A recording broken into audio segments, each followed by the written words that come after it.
She had always a new bonnet on, and flowers bloomed perpetually in it, or else magnificent curling ostrich feathers, soft and snowy as camellias. Mm-hmm. She nodded twice or thrice patronizingly to the little boy, who looked up from his dinner or from the pictures of soldiers he was painting. When she left the room, an odor of rose or some other magical fragrance lingered about the nursery. She was an unearthly being in his eyes, superior to his father, to all the world, to be worshipped and admired at a distance. To drive with that lady in the carriage was an awful right. He sat up in the back seat and did not dare speak. He gazed with all his eyes at the beautifully dressed princess opposite him. Gentlemen on splendid prancing horses came up and smiled and talked with her. How her eyes beamed upon them! Her hand used to quiver and wave gracefully as they passed. When he went out with her, he had his new red dress on.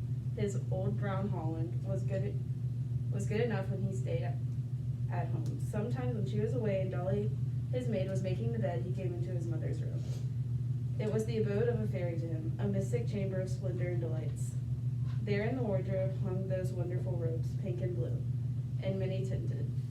There was the jewel case, silver clasp, and the wondrous bronze hand on the dressing table, glistening all over 100 rings. There was the shovel glass and the miracle of art, in which he could just see his own wondering head, and the reflection of Dolly, queerly distorted and as if up in the ceiling, plumping and patting the pillows of the bed. Oh, thou poor lonely little benighted boy, mother in the name of God in the lips and hearts of little children, and here was one who was worshiping a stone. I've read this before, and it always makes me sad. I think the relationship between the two. What did you say about it? You know, you're trying to figure out what's the author's purpose, what kind of woman is she, how did the author reveal that? Eli, get us started. Well, so the obviously it starts by not telling you who the woman is, but it's like kind of confusing as to why like some woman would come into some child's bedroom, right? So you're already like thinking about like who could it be other than his mom. But even as like it's revealed that it's his mom, it's not really motherly activities that she's doing with him, right? Like not at all. So and she's always portrayed as like a deified, like distant figure. So it's just obviously highlighting the difference between like him at home, like in his old brown shirt and everything, versus his mom in her, you know, beautiful gowns and all her jewelry and everything, and like the two different halves of his life, right? You see what he's done? I actually never thought of that. You pointed out that the information is withheld to the end. She's a lady in the first sentence, and she's a mother in the last sentence. And what's achieved by that? You kind of said, what is achieved by withholding that? It just like, it builds the suspense, and then once you finally get it revealed, it's sort of, you're still a little bit confused as to how this like person who was in the first sentence could be a mother. So the distance he feels with his mother is the same distance that we get of her. We get that, we don't know who she is, she doesn't seem like a mother, and he doesn't think of her that way either, really. Very good. Good story. Will. I just said the woman was revealed as magical. Some of the words used were magical, superior. And at the beginning, she didn't really have a name. I kind of thought of it as the same way, with lady and then mother. And then, and the father was never mentioned either. So I thought that was interesting. And she was worshipped and admired, probably by the boy himself. So you're talking about imagery. If you think about it, she's described, I forget what the first thing you said, but did you see a pattern in the way she's described and the imagery used to describe her? Like, what kind of person is she portrayed as? Did anybody see that? Kieran, did you? She's worshipped. There's a religious rite. The worship is in there twice. The religious rite was going with her in the carriage. She calls her an unearthly being. He lives in the upper regions. I mean, and then she calls him a princess. Obviously, you see the connection with all those things, royalty, or she fairy tale, but is there anything else that you noticed about the way she's described? So I said the way she acts is kind of like a facade, because it said she's, the second line said she's blandly smiling. She nods twice or thrice patronizingly to the little boy, so she's like, just kind of going through the motions, I guess, of like, mothers are supposed to smile at their children and be nice to them and stuff, but she's doing it just because, like, she kind of feels like she has to, not because she actually wants to. So it's, yeah, it's kind of like a facade. Yes, in fact, even a picture come to life, she's a vivified picture out of a magazine. She's like a magazine that's been animated and comes to life. So she's more, that's a facade, and it's just a front. There's no depth to a picture at all. It's not 3D. It's not alive, yeah. Usually in like stories, they describe the mothers based on their characteristics and their sort of what they do, their actions, but in this it's more what she looks like rather than Yeah. what she does for this child or how she interacts with him. It's more what she looks like rather than what she actually is. Yes, it's all about what she looks like. Anybody notice the nature imagery? Remember we pointed out it's 1848. It's in the really still the height of the Romantic period. Yeah, it kind of reminds me if focusing on her looks kind of reminds me of the Scarlet Letter when they would always point out Esther Prynne's like pale skin and her hair and just the outward appearance rather than the inner. Yeah, and here she's wearing ostrich feathers, soft and snowy camellias. There are flowers bloom perpetually on it, which is probably artificial. So there's this element of romanticism in nature, but it's distorted. Avery. I felt like it sort of, this whole passage was pointing to the harm of having like an idol in your life that you put above God, like especially in the last line how it says, the mother is the name of God in the lips and hearts of little children, and we are born from the church things to them. And it seems like, well, with all the words throughout the story of how she was worshipped and the little boy looked up to her, how it made him feel at the end of the story like he fell short because he was treating her like a god, which they did not like reciprocate for her. Yes, very good. Yes. Emily. Yeah, I think that, like, for all children, at some point you look at your mom and you think that they can't possibly just be human because they do too much. I know that I did. And then whenever I did, my mom would point out that it's not her, it was the God that she worshipped and that she followed that made her capable of doing the things that I couldn't understand.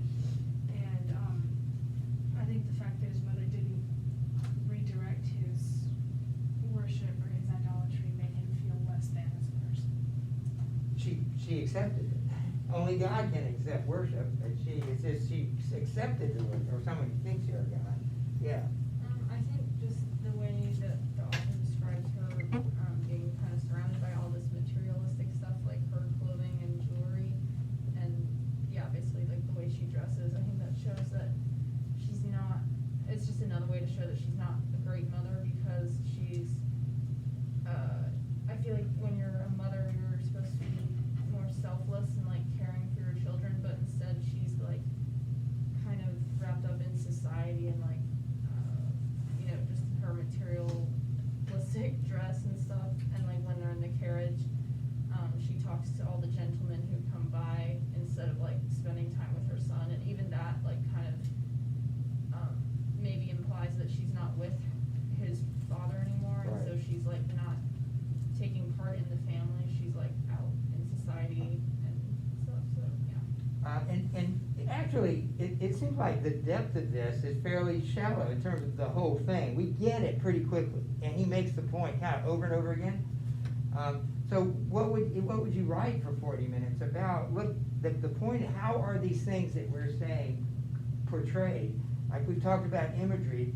I mentioned the romantic imagery of the flowers. Look at the gentleman on splendid prancing horses.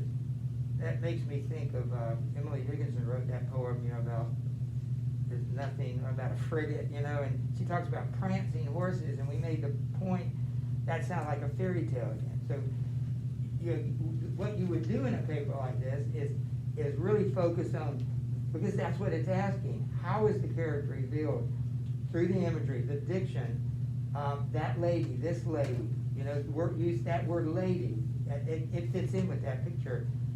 Those are examples in diction or imagery and other detail. The thing that got me, and you said it, one of you just said it over here, is this taking it to your or my life. For children, like you said, you are God, and that's not a bad thing, because that's how much God, how much influence He puts on parents. So you're the only God they know. In fact, you're the only Jesus some people will ever know, right? You've heard that. If they don't see Jesus in you, they will never see Him anywhere else. You're Jesus to them. So she has usurped the role of God, because that's what the children are looking to the parents to learn about God. If the parent doesn't convey that, that child will be distorted in their understanding of God, which we know lots of people have parents that maybe aren't great and maybe abusive or maybe leave, and there are all sorts of reasons. But although we know that's the way it is, that's how profound that was. And mother is the name of God. I don't think I'll ever forget that. That it's not father, ladies, it's mother. You have that profound influence on your children. Would you do one thing before we leave it? Would you write that sentence that addresses, like we did before, a sentence that should appear maybe as your thesis statement, but that addresses the prompt? What is the character? How is the character of the woman revealed? Or what is that character that your paper is going to show is revealed by these things? How would you summarize her character? And how does that serve the author's purpose? Like we haven't mentioned what that is. What would the author's purpose? And this would be maybe your thesis in this short 40-minute essay that you're hypothetically going to write.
Anybody want to know? That's not a lot of time. Anybody volunteer to read it? Otherwise, I can call them.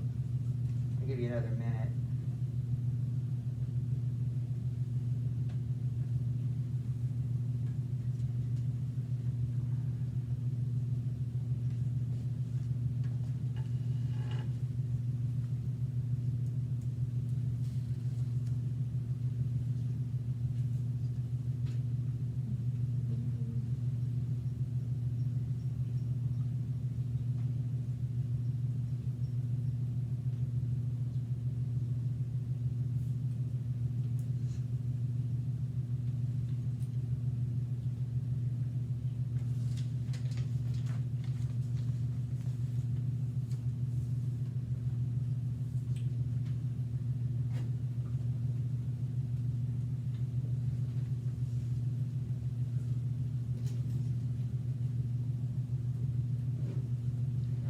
whether it's great or the best, I think the readers of your essays will be impressed that you didn't say this paper is gonna be about how the character is revealed and the ways the author revealed that character. In other words, you know, you've done that before. You just take the prompt and you make it into your statement in which you really haven't said anything yet. I think they will be impressed where you're stating what you think the purpose is and the character of the woman.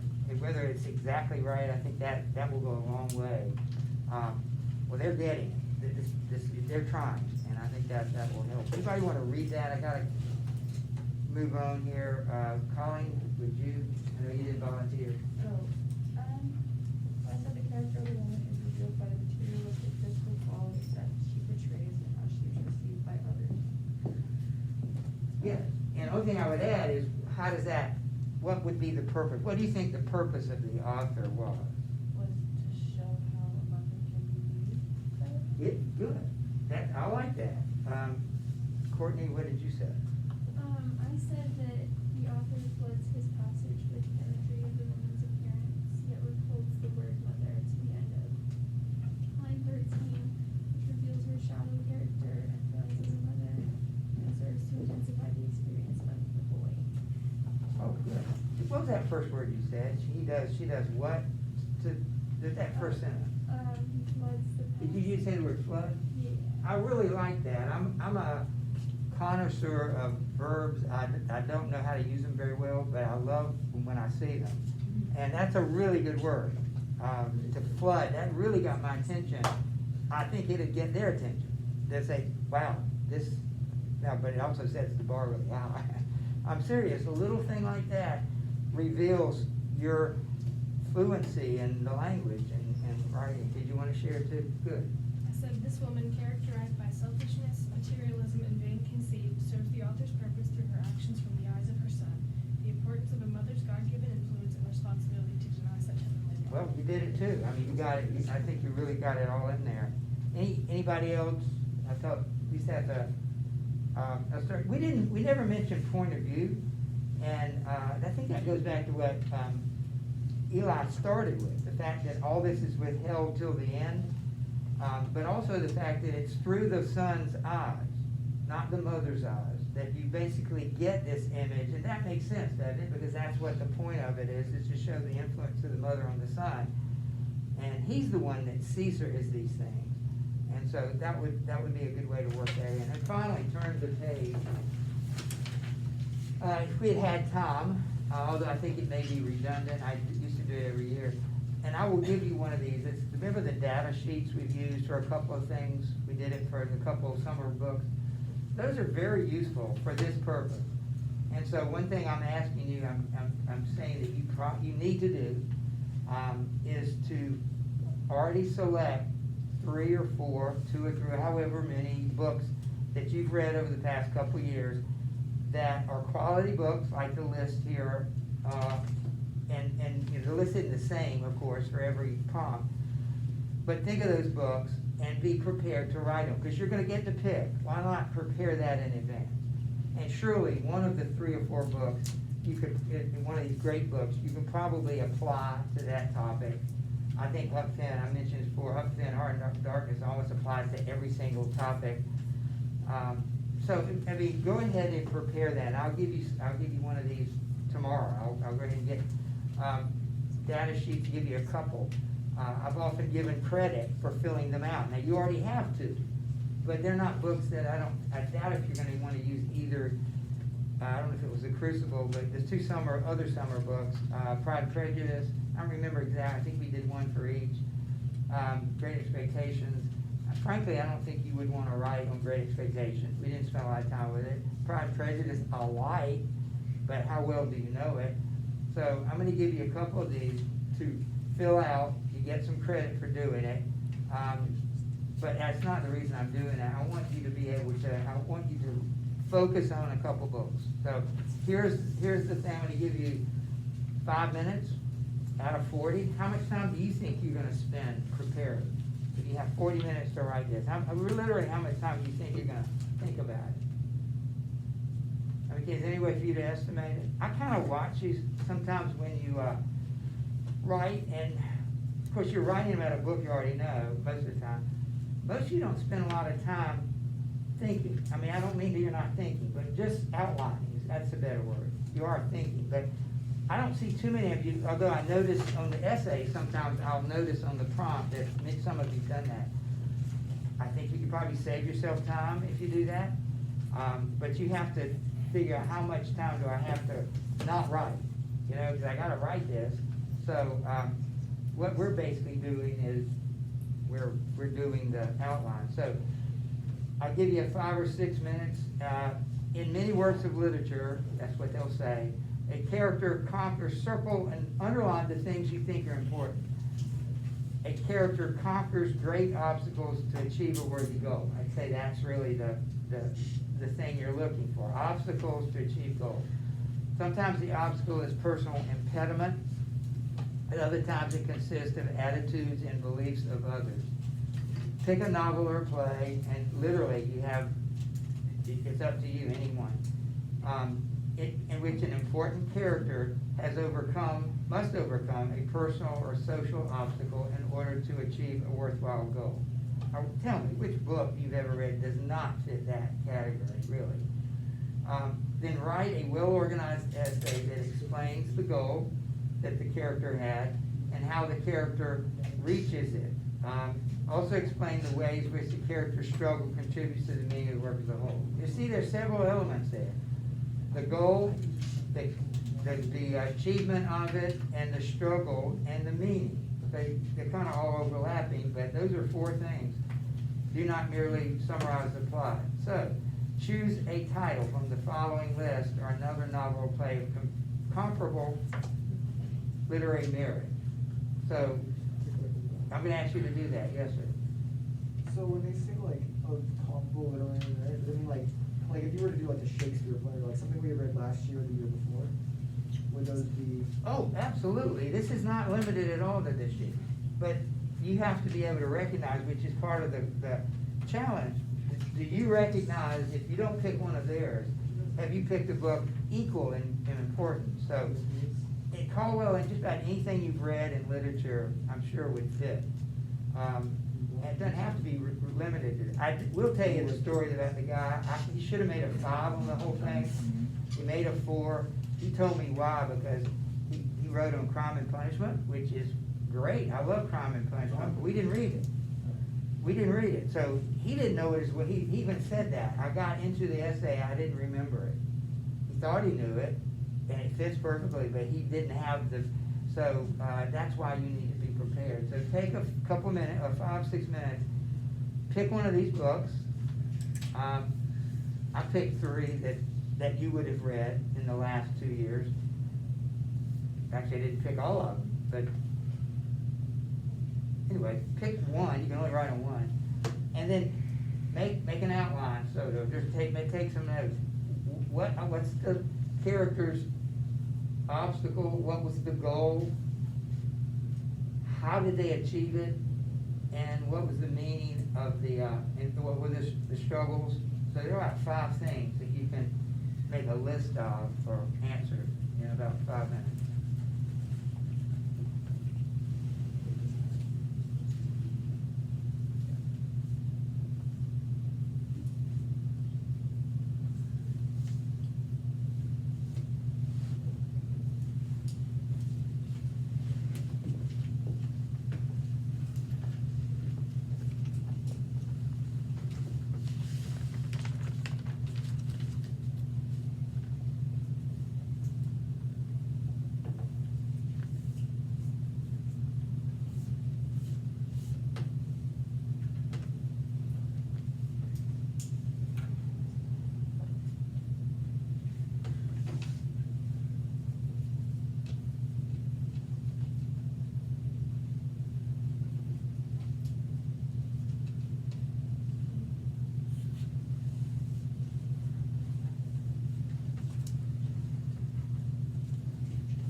I don't know how much time it is that 5 minutes, 5 or 6 minutes?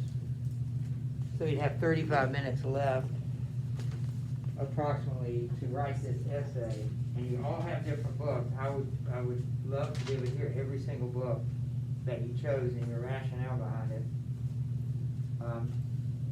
Anybody want to start? We won't be able to do that, but I'd love to, but we can do what we can. Anybody want to start it?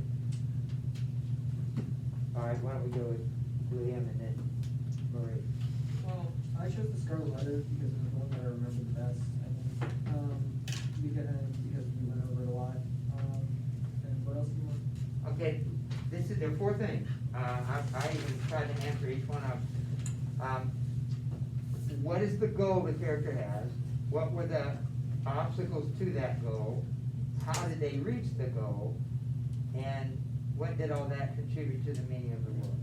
So I said, I wrote about Hester just because I was just going with the main character for this.